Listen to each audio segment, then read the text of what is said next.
minutes away from kickoff.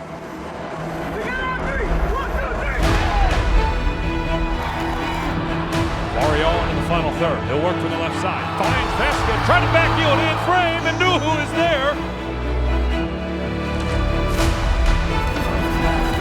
Now it's Brenner towards the byline, trying to go for goal himself. Costa has Moreno, edge of the 18. Back to Brenner. Brenner takes a shot. Brenner beats Fry!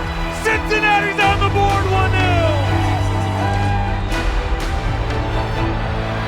Full-time whistle at TQL Stadium. The orange and blue have defeated the Sounders, and they are dancing